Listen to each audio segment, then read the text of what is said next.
Penelope Davenport's voice, sharp as shattered glass, cut through the restaurant's gentle hum of quiet conversation and clinking silverware. She stared down at the young waitress, her eyes filled with a casual cruelty that was somehow more chilling than outright rage. Is this really the best you could do with your life? Wiping tables and serving people like me? The words hung in the air, heavy and poisonous. The waitress, Chloe, felt 100 pairs of eyes on her cheeks burning with a shame that wasn't hers to bear. She stood frozen, a cheap pen clutched in her hand, her heart pounding a frantic rhythm against her ribs. She was just about to find a reply when the heavy oak door of the restaurant swung open, and the world as Penelope Davenport knew it, tilted on its axis forever. The Gilded Sparrow wasn't the most opulent restaurant in downtown Chicago, but it held a specific coveted charm. It was a place of old money and new ambition, where deals were brokered over age steaks and secrets were whispered over glasses of Burgundy. Its walls were paneled with dark, polished mahogany. The lighting was perpetually dimmed to a conspiratorial amber glow, and the staff moved with a quiet efficiency that spoke of rigorous training and the expectation of hefty tips. For Chloe Evans, it was more than a job. It was a lifeboat. At 23, she should have been entering her final year of law school at Northwestern, buried in tours and case law. Instead, she was an expert on the subtle differences between a Cabernet Sauvignon and a Merlot, the precise temperature for a medium-rare filet mignon, and the art of being gracefully invisible. 6 months ago, her father's diagnosis had shattered her world like a dropped plate: aggressive pancreatic cancer. The prognosis was a grim countdown, and the experimental treatments not covered by their modest insurance were astronomically expensive. Her father, a proud history professor, had insisted she continue her studies, but Chloe couldn't. She couldn't sit in a lecture hall debating abstract justice while a very real injustice was consuming her family. So she had deferred her enrollment, tucked her dreams away in a dusty box, and picked up a black apron.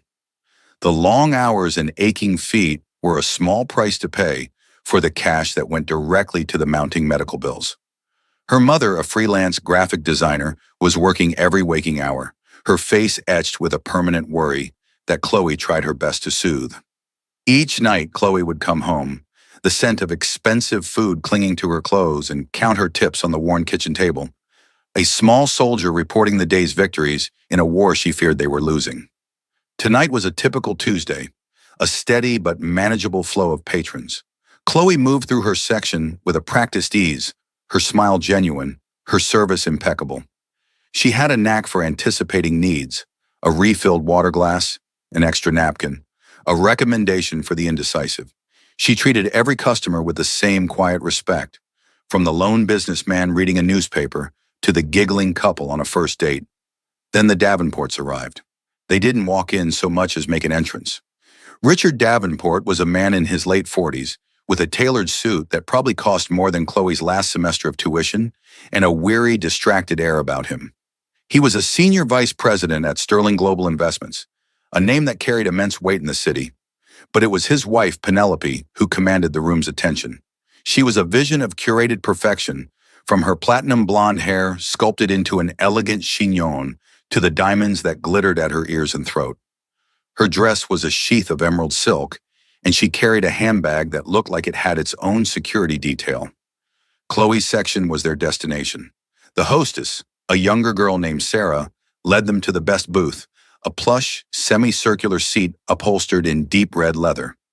From the moment Penelope sat down, the atmosphere curdled.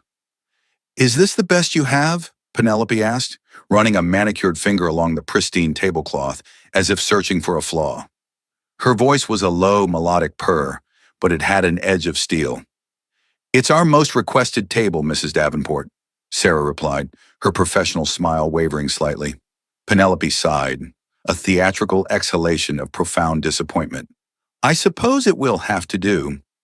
Chloe approached the table, her own smile firmly in place. "Good evening. My name is Chloe, and I'll be your server tonight. Can I start you with some water? We have sparkling or still?" Richard Davenport gave her a brief, polite nod. "Still for me, please." Penelope didn't even look at her. She was scanning the restaurant, her lips pursed in a silent, critical assessment of the other patrons. Sparkling, with a thin slice of lime, not a wedge. And make sure the glass is chilled, but not frosted. I can't abide condensation. Of course, Chloe said, her pen poised over her notepad. It was a needlessly specific, almost provocative request, but Chloe had dealt with far worse. This was the opening salvo in a game she knew all too well, the game of establishing dominance over the help. She returned promptly with the water, served exactly as requested. Penelope took a small, critical sip. It's adequate. Are you ready to hear our specials for this evening? Chloe asked, keeping her tone light and professional. Penelope waved a dismissive hand, the diamonds on her bracelet catching the light. Just bring us a bottle of the '09 Chateau Margaux. And don't be clumsy with it. My husband had a very trying day. Chloe's training kicked in. The '09 Margaux was one of the most expensive wines on their list, a 4-figure bottle. An excellent choice, madam. I'll just need a moment to retrieve it from the cellar. As she walked away, she heard Penelope's voice drift towards her. No longer a purr, but a sharp whisper directed at her husband. Did you see her shoes? Dreadful. You'd think a place like this would have a stricter dress code for the staff. Chloe's hands tightened into fists at her side, her knuckles white. She wore sensible, comfortable black orthopedic shoes, the only kind that could get her through a 10-hour shift without leaving her in agony. They were clean and polished, but they were not designer. The comment was small, petty, and designed to sting. She took a deep breath, picturing her father's face, the way his eyes still lit up when she told him about her day, even when he was weak with pain. He was her reason. He was her armor. She could endure 1,000 comments about her shoes for him. She descended the narrow stairs to the cool, quiet cellar, the insult echoing in the silence. The storm was gathering, and she was standing right in the center of it. The ritual of presenting a fine wine was a piece of restaurant theater Chloe had perfected. She carried the bottle to the table in a proper cradle, displaying the label to Richard Davenport for his approval. He glanced at it, distracted, and gave a curt nod. Chloe proceeded with the uncorking, her movements fluid and economical. The cork came out with a soft, satisfying sigh, not a pop. She poured a small tasting for Richard. He swirled the deep red liquid, sniffed, and took a sip, his attention still seemingly elsewhere, likely on the multi-million-dollar deal his wife had alluded to. It's fine, he said, waving her on. As Chloe poured for Penelope, the woman watched her every move, her eyes narrowed. Don't overfill it, she commanded, just as Chloe was finishing a perfect pour. Amateurs always overfill the glass. My apologies, madam, Chloe said, though the pour was textbook. It's not about apologies, dear. It's about competence, Penelope replied, picking up her glass and examining it against the candlelight. The rest of the order was a similar ordeal. Penelope cross-examined Chloe on the provenance of the scallops, the fat content of the duck confit, and the exact ingredients of the vinaigrette on the house salad, which she then declared pedestrian and refused to order. She settled on the pan-seared branzino, but not without a list of modifications. I want it cooked through, but not dry. The skin must be crisp, but not burnt. And the lemon caper sauce on the side. A very small side. I'm watching my figure. Richard, to his credit, seemed increasingly uncomfortable. He ordered the ribeye with a simple, medium rare, please, and gave Chloe a look that was part apology, part weary resignation. He was a man accustomed to his wife's behavior, too tired or too intimidated to rein it in. The appetizers arrived. Penelope poked at her single oyster Rockefeller with a tiny fork as if it might be hostile. The breadcrumbs are unevenly toasted, she announced to the table, loud enough for adjacent diners to hear. It speaks to a lack of attention to detail in the kitchen. Chloe, who had just dropped off bread at the next table, overheard. She kept her back to them, her spine rigid. Attention to detail. The irony was thick enough to taste. Chloe's life was nothing but attention to detail.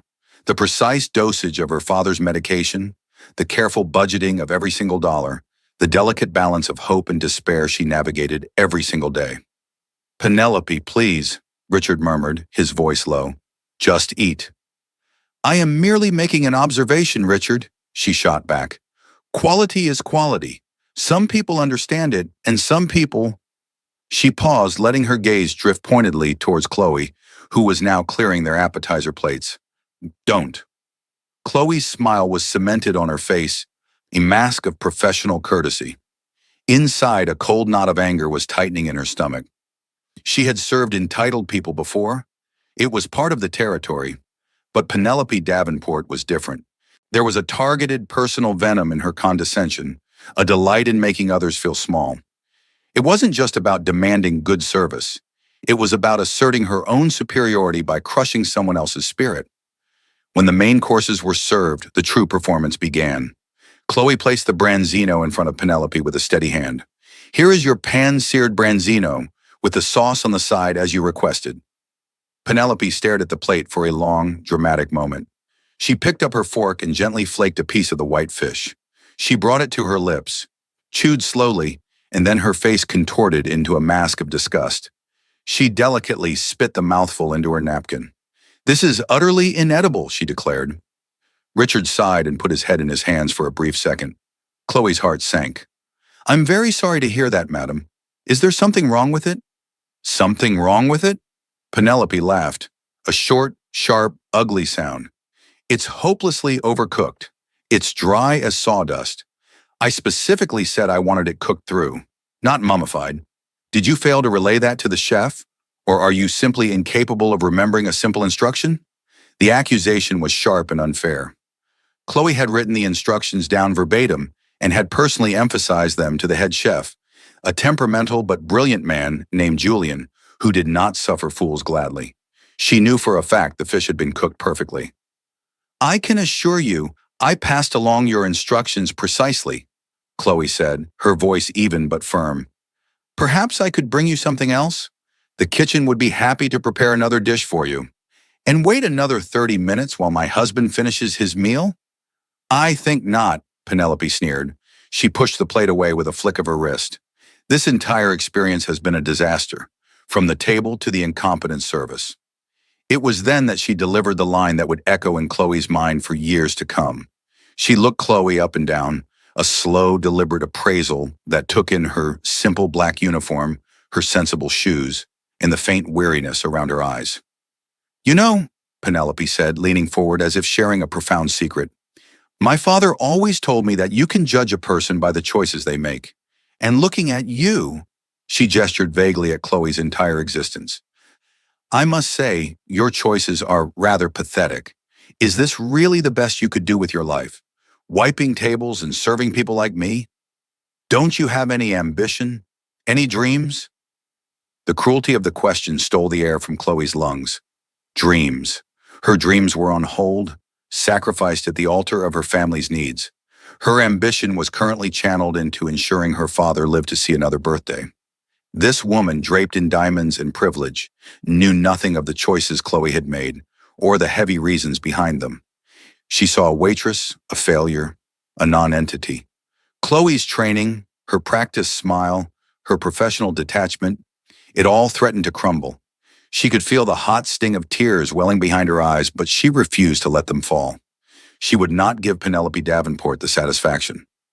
"My choices," Chloe said, her voice quiet but ringing with a sudden, steely clarity, "are my own, and I am proud of them." Penelope scoffed. "Pride? Darling, pride is for people who have actually accomplished something. Now just take this thing away and bring me the check. My appetite is ruined."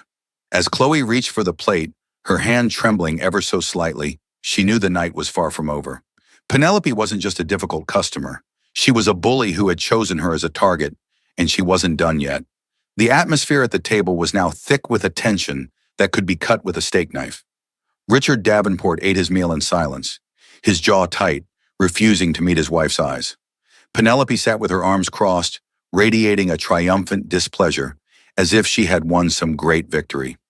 She had successfully soured the evening for everyone, including herself, and seemed to revel in the misery she had created. Chloe tried to avoid the booth, sending another waiter to refill Richard's water glass, but she knew she couldn't escape delivering the check. That was her responsibility. She returned to the table and was about to ask if they'd care for dessert or coffee, a standard part of the script, when Penelope decided on a new line of attack. "You're still hovering," Penelope said, her voice dripping with disdain. "Is there something else you need?" "I was just going to ask about dessert," Chloe replied, her patience stretched to a razor's edge. Dessert? After you single-handedly ruined my dinner? Penelope laughed again. The audacity! It's almost impressive.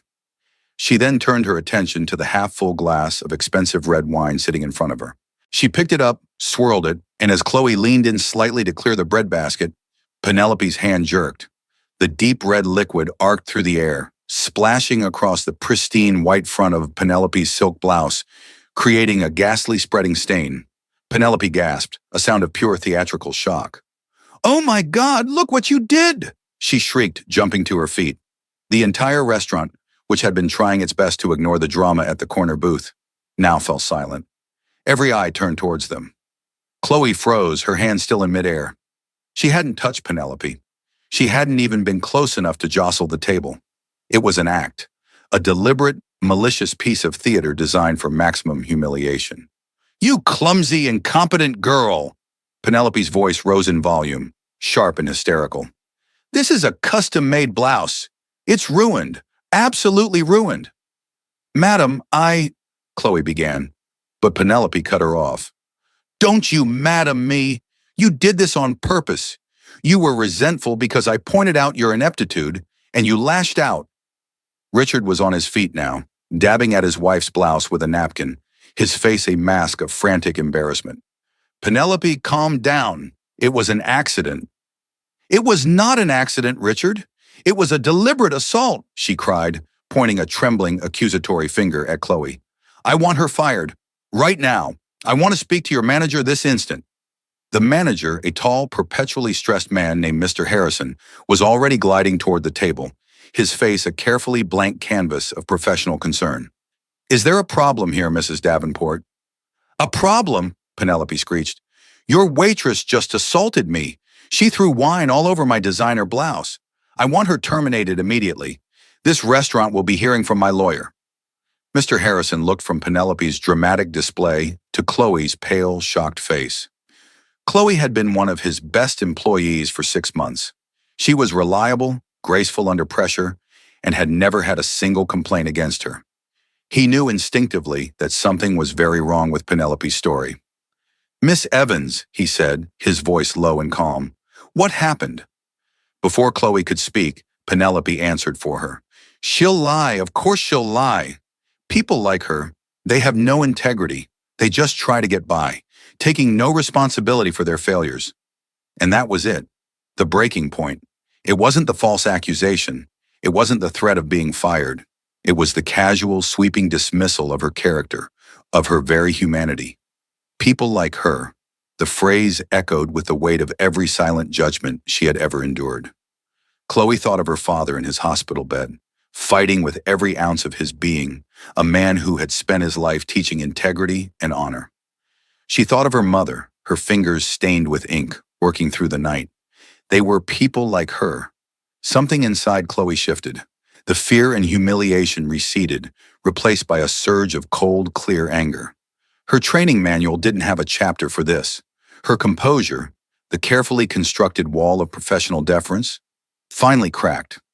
She looked directly at Penelope Davenport, not as a waitress to a customer, but as one woman to another. Her voice when she spoke did not tremble.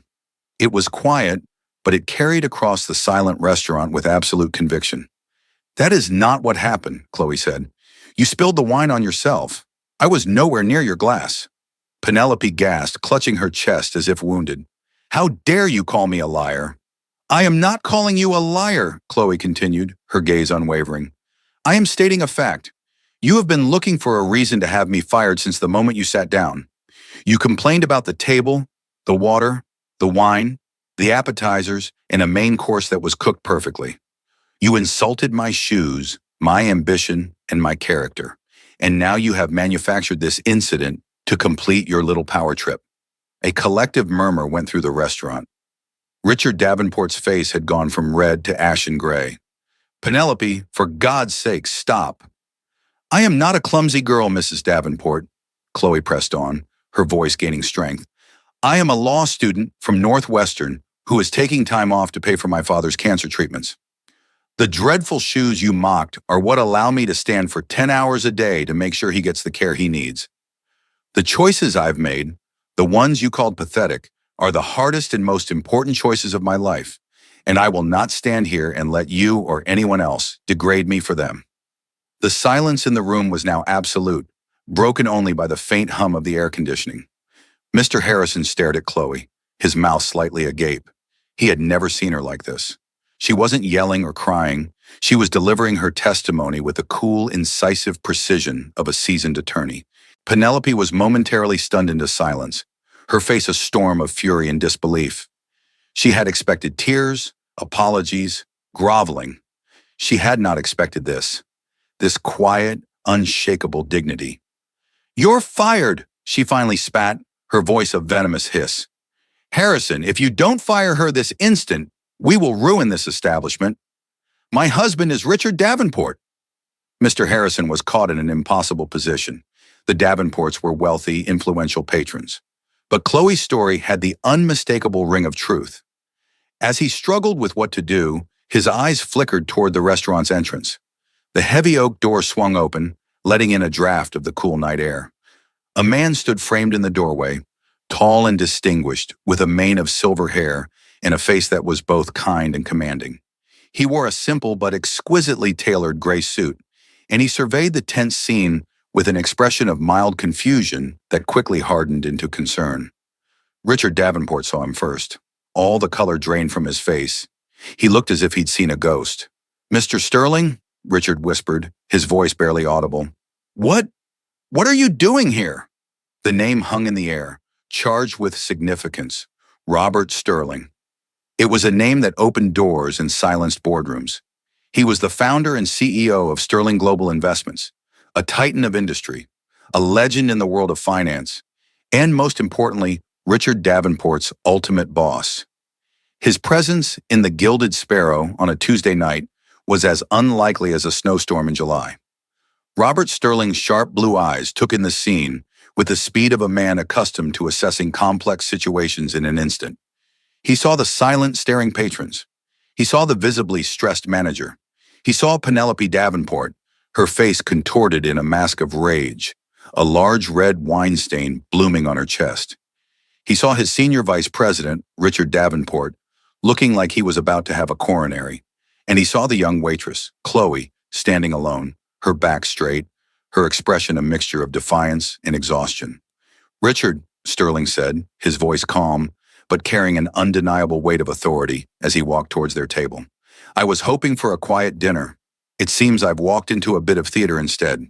What on earth is going on?" Penelope, completely oblivious to the power dynamic at play, saw only a well-dressed older man, a potential new ally in her crusade. She immediately turned her potent charm on him. "Thank goodness, a reasonable man," she said, plastering a look of wrong fragility onto her face. "This waitress has been an absolute nightmare. She was rude, incompetent, and then, when I called her on it, she deliberately threw a glass of wine on me." Robert Sterling's gaze shifted from Penelope to Chloe. He didn't know her name, but he was a regular at the Gilded Sparrow. He favored it for its lack of pretense, a quiet place where he could eat a simple meal and read his briefs in peace. He recognized the young woman's face. He'd seen her here before, always efficient, always polite, always with a quiet warmth in her smile. Her current stance of defiant dignity didn't align with the picture Penelope was painting. "Is that so?" Sterling said, his tone non-committal. His eyes flickered back to Richard. "Richard, is this what happened?" Richard Davenport opened and closed his mouth like a fish out of water. He was trapped between his virago of a wife and the man who held his entire career in the palm of his hand. Lying to Robert Sterling was professional suicide. He had a legendary intolerance for dishonesty. Contradicting his wife in public would mean facing a private wrath of epic proportions. "Well, it was a misunderstanding, Robert," Richard stammered, sweating through his expensive shirt. "Things got a little heated." "Heated?" Penelope scoffed, rounding on her husband. "Richard, don't be so weak. Tell him what she did. She assaulted me. I want her fired." Robert Sterling ignored Penelope completely now. His focus was entirely on Chloe. He looked at her, truly looked at her, and saw not a uniform but the person inside it. He saw the faint tremor in her hands, the exhaustion in her eyes, but also the unyielding strength in her posture. "Miss," he said, his voice softer now but still commanding, "I'd like to hear your side of the story." This was it, a chance to be heard by someone who seemed willing to listen, to actually see past the apron and the notepad. Chloe took a breath, marshaling her thoughts. She would not be hysterical like Penelope. She would be factual, calm, and clear, just as she would if she were presenting a case in court. "My name is Chloe Evans," she began, her voice steady. "Mr. and Mrs. Davenport have been my table for the last hour. Mrs. Davenport has been displeased with every aspect of the service. She sent back her main course, which I am certain was prepared correctly. She then made a series of very personal remarks about my life choices and my character." She paused, her eyes meeting Sterling's. "A few moments ago, she accused me of spilling wine on her blouse. That is not true. I was clearing a breadbasket when she gestured with her glass and spilled it on herself. I believe it was a deliberate act to have me terminated from my position." Her statement was delivered without malice or embellishment. It was a simple recitation of the facts, the truth unadorned. Penelope let out a sound somewhere between a shriek and a laugh.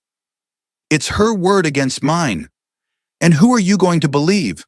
The wife of one of your top executives? Or some nameless, lying waitress?" It was a fatal miscalculation. She had assumed Robert Sterling's allegiance would automatically lie with his own social and professional class. She had failed to understand the kind of man he was. Robert Sterling hadn't built a global empire by surrounding himself with sycophants and bullies. He valued character above all else. He called it the Sterling Standard: integrity, humility, and accountability. In the last 5 minutes, Penelope Davenport had failed on all 3 counts. Sterling's expression hardened. A profound disappointment settled over his features.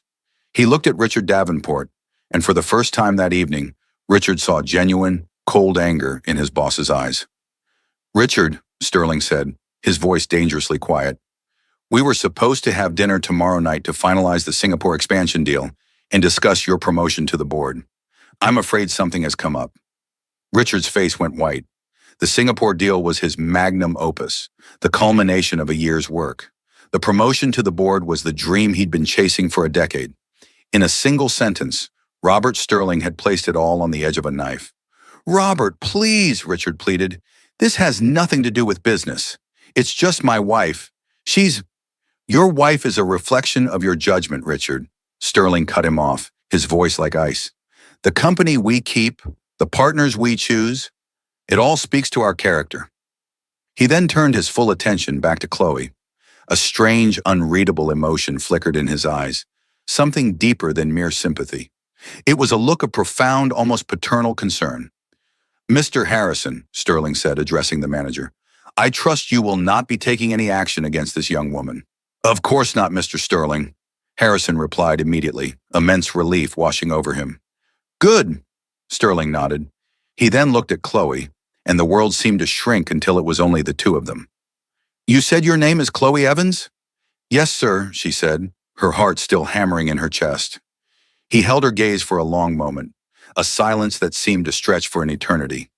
The pieces of a puzzle were clicking into place in his mind, connecting a series of painful private dots that no one else in that room could possibly see. Finally, he spoke, and the 2 words he said were not what anyone expected. They were quiet, freighted with a history Chloe couldn't comprehend, and they landed with the force of a thunderclap. "My Chloe!" The question, so soft yet so resonant, hung in the silent restaurant. My Chloe? It made no sense. Chloe stared at the powerful man before her, a complete stranger, and felt a disorienting wave of confusion. His use of the possessive "my" was intimate, familial. Her mind raced. Was he a friend of her father's from long ago? A distant relative she'd never met? Penelope Davenport, however, heard the question and interpreted it in the only way her mind could process. "Oh, I see what's going on here," she sneered, her voice dripping with insinuation. "You know this little waitress, don't you? Is she your mistress? Is that why you're defending her? Richard, are you seeing this? The hypocrisy." The accusation was so vile, so far from the complex emotion on Robert Sterling's face, that it served only to deepen her own grave. Robert didn't even grace her with a glance. His eyes, filled with a dawning, heartbreaking realization, were still locked on Chloe. "Your father," Robert said, his voice thick with emotion. "Is he James Evans, the history professor at the University of Chicago?"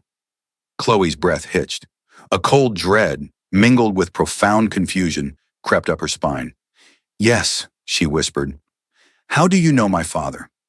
Richard Davenport looked back and forth between his boss and the waitress, the gears of understanding slowly, horribly beginning to turn. He knew Sterling was a major benefactor of the university, but this felt far more personal. Robert Sterling seemed to be struggling for composure. He took a half step closer to Chloe, his commanding presence softening into something vulnerable. "James and we were roommates at Princeton, best friends. We were the best man at each other's weddings." A collective gasp rippled through the nearby tables. The story had just taken a turn no one could have predicted. "I don't understand," Chloe said, her voice trembling. "My father, he's never mentioned you." A deep, painful sigh escaped Robert's lips. "No," he said, his gaze dropping to the floor for a moment. "I imagine he wouldn't have. We had a falling out, years ago. A stupid, prideful argument about business and ethics. I wanted him to join me when I started my firm. He believed my ambition would corrupt me. I said his idealism would leave him penniless. We both said things we shouldn't have. And we let 30 years of silence grow between us." He looked back up, his eyes shining with unshed tears. "I followed his career from a distance. I knew he had a daughter. I read his books. I was a coward. I never picked up the phone. It's the greatest regret of my life." He finally turned to Richard and Penelope, his expression now one of cold, righteous fury. "And now I walk in here, tonight of all nights, to find the wife of one of my executives verbally abusing and trying to ruin the daughter of my oldest and dearest friend." The silence in the restaurant was now tomb-like. Penelope Davenport's face was a canvas of horrified disbelief.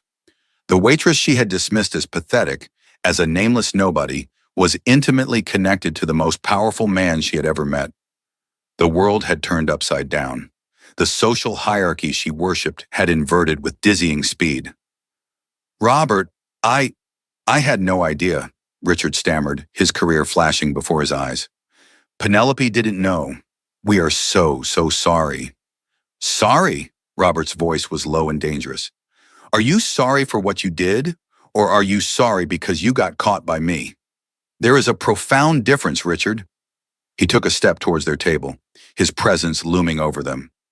"I listened to what you said to her," he directed at Penelope, who flinched as if struck.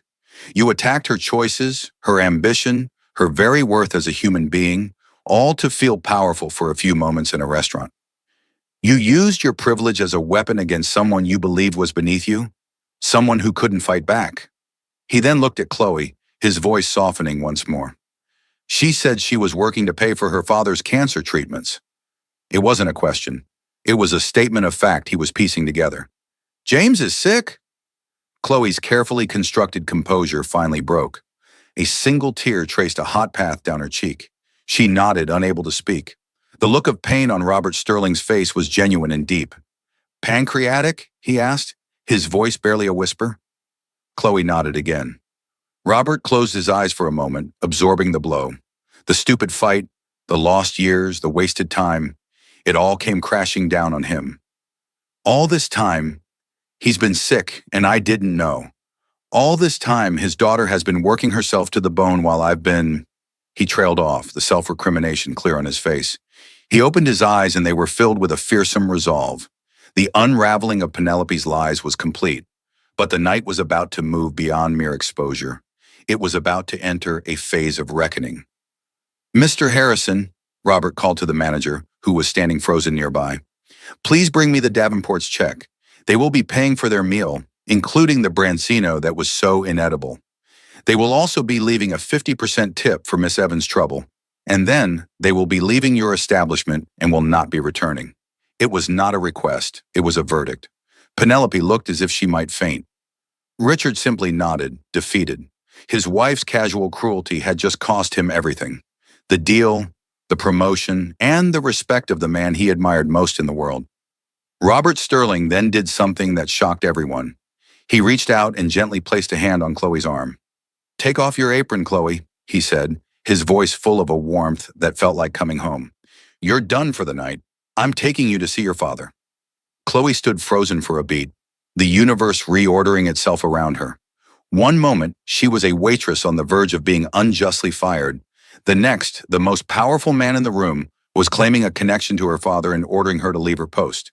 She numbly untied the crisp black apron from around her waist, her fingers fumbling with the knot. She folded it and placed it on the corner of a nearby serving station, a small, symbolic act of surrender and liberation. The Davenports watched this unfold in horrified silence. The check arrived, and Richard, without even looking at the total, slapped down a corporate black card. His hand trembled as he signed the slip, his signature a frantic, illegible scrawl. Penelope, for the first time in her life, seemed utterly speechless. Her face was pale, her makeup stark against her bloodless skin. She had built her entire identity on a foundation of wealth, status, and the power to intimidate. In the space of 10 minutes, Robert Sterling had demolished that foundation, leaving her exposed and powerless. As Chloe followed Robert towards the exit, he paused and turned back to face Richard one last time. The air crackled with unspoken finality. This was no longer just about a personal indiscretion. It had become a professional execution. "Richard," Robert began, his voice devoid of all warmth, "I founded Sterling Global on a simple principle. Character is our capital. We manage billions of dollars of other people's money. They don't just trust our strategies, they trust us. They trust our judgment, our integrity, our ability to see people for who they truly are." He gestured vaguely back towards Penelope, who was now gathering her purse with shaky hands, avoiding everyone's gaze. "Your judgment, as it turns out, is catastrophically flawed. You stood by and allowed this performance of cruelty to unfold. You enabled it. That tells me everything I need to know. You lack the spine and the moral clarity to be a leader at my firm. You certainly do not have the character required for a position on my board." The words were like hammer blows, each one landing with devastating precision. Richard visibly crumpled, the last bit of fight draining out of him. "The Singapore deal will be reassigned to Jennifer Lang's team in the morning," Robert continued, his voice like flint. "As for your own future at the firm, I suggest you take a long, hard look in the mirror and decide what kind of man you want to be. My assistant will be in touch with you tomorrow to discuss your options." The implication was clear. Resignation was the only honorable one left. With that, he turned his back on the Davenports, a final cutting dismissal. He placed a steadying hand on the small of Chloe's back and guided her out of the restaurant, leaving the humiliated couple in the wreckage of their evening and, quite possibly, their life. The cool night air of the Chicago streets felt like a balm on Chloe's flushed skin. A black town car with a driver waiting patiently pulled up to the curb, as if summoned by magic. The driver, a stout man with a kind face, opened the rear door. "The hospital, Arthur," Robert said as they slid onto the plush leather seats. "University of Chicago Medical Center." The car pulled silently into traffic, cocooning them in a world of quiet luxury. For a few minutes, neither of them spoke. Chloe stared out the window at the blurred city lights, her mind trying to process the whiplash of the last hour. She felt a strange mix of vindication, sorrow, and a deep, unsettling confusion. Finally, Robert broke the silence. "He really never mentioned me?" he asked, his voice laced with a genuine sadness. "No, sir," Chloe said quietly. He doesn't talk much about his college days. He always said the past is a place to learn from, not to live in." Robert managed a small, sad smile. "That sounds like James. Always the stoic professor." He sighed, rubbing his temples. "Chloe, what your father and I had, it was more than friendship. We were brothers. After my parents died in a car crash my sophomore year, his family took me in. I spent holidays, summers with them. They were more my family than my own." He recounted the story of their argument, filling in the details. It was a classic clash of ideologies. Robert, the pragmatic, ambitious capitalist, and James, the principled, cautious academic. Words were exchanged that cut too deep. Pride got in the way of apologies, and the chasm of silence grew wider with each passing year. "I am so ashamed," Robert confessed, his powerful voice cracking with emotion. "To think of him suffering, of you struggling like this, all because of my stubborn pride." There are no words. Chloe listened, a lifetime of questions about her father's past suddenly being answered by this stranger in a limousine. She was seeing a new side of her father, a young man with a best friend, a man with passions and arguments that shaped the rest of his life. "It's not your fault," she found herself saying, a surprising wave of empathy washing over her. "He's just as proud as you are." Robert looked at her, his blue eyes filled with a mixture of grief and gratitude. "You're his daughter, all right. Just as gracious and strong." They arrived at the hospital, its sterile, imposing facade a familiar sight to Chloe. Robert insisted on coming in, on seeing his old friend, no matter the circumstances. They walked through the quiet, antiseptic-smelling corridors to the oncology ward. Chloe paused outside her father's room, her heart pounding. She pushed the door open gently. Her father was asleep, looking frail and small in the oversized hospital bed. Her mother was dozing in the uncomfortable armchair beside him, a book fallen into her lap. As they stepped quietly into the room, James Evans's eyes fluttered open, as if sensing a change in the atmosphere. He blinked, adjusting to the dim light. His gaze fell on Chloe, and a weak smile touched his lips. Then he looked past her, at the tall, silver-haired man standing in the doorway. Recognition dawned, followed by a storm of emotions that washed over his tired features. Shock, disbelief, anger, and then, underneath it all, a flicker of something that looked like relief. "Robert?" James Evans whispered, his voice raspy. "Is that really you?" Robert Sterling stepped forward into the light, his own face a portrait of regret and hope. "Hello, Jamie," he said, using a nickname no one had used in 30 years. "I think we have a lot of catching up to do." The hospital room felt charged with the weight of 3 decades of unspoken words. Chloe's mother, Helen, had woken with a start, her expression mirroring her husband's shock at the sight of Robert Sterling. But as the initial tense silence gave way to a halting conversation, the frost of old wounds began to thaw. Robert, stripped of his CEO persona, was simply a man consumed with regret, apologizing not with grand gestures, but with the quiet, broken sincerity of a friend who knew he had been wrong. He recounted the story of what had happened at the restaurant, his voice filled with fury as he described Penelope's cruelty and deep admiration as he described Chloe's strength and dignity. James listened, his gaze shifting between his old friend and his daughter, a dawning pride in his eyes that seemed to give him a new strength. "She always had a spine of steel," James rasped, reaching a thin hand out towards Chloe, who took it immediately. "She gets it from her mother." Helen, who had been listening with a mixture of astonishment and indignation, finally spoke. "That poor woman," she said, shaking her head. And for a moment, Chloe thought she meant Penelope. "No, not her," Helen clarified, seeing her daughter's confusion. "I mean a woman so empty inside that her only source of power comes from trying to hurt a girl like you. It's just sad." In that moment, Chloe realized the anger she'd been holding on to had vanished, replaced by a profound pity. Her mother was right. Penelope Davenport wasn't a monster. She was just a hollow, unhappy person. The real victory wasn't her public humiliation, but Chloe's own refusal to let that bitterness take root in her heart. Robert stayed for over an hour, the conversation flowing more easily as the years of silence fell away. He didn't make grand, sweeping promises. Instead, he asked questions. He wanted to know about the treatments, the doctors, the prognosis. He listened with the focused intensity of a man used to solving complex problems. Before he left, he turned to Chloe. "I've already spoken to my foundation's medical director," he said quietly. "He is one of the best oncologists in the country. He's going to be reviewing your father's case first thing in the morning. We will get him the best care in the world, Chloe. Whatever it takes, consider it done." He then looked at Helen. "And you will not worry about a single bill. From this moment on, that is my burden to carry. It's the very least I can do." The offer was so immense, so life-altering, that it left them speechless. It was the lifting of a weight so crushing they hadn't realized how much it had been suffocating them. "As for you," Robert said, his eyes on Chloe, "your deferment from Northwestern is over. You will be re-enrolling for the spring semester. Your tuition and living expenses will be taken care of. The world needs more lawyers with your brand of courage and integrity." Chloe was about to protest, to insist she could manage, but she saw the look on his face. This wasn't charity, it was penance. It was his way of trying to repair the past, to be the friend he should have been all along. To refuse would be to deny him that.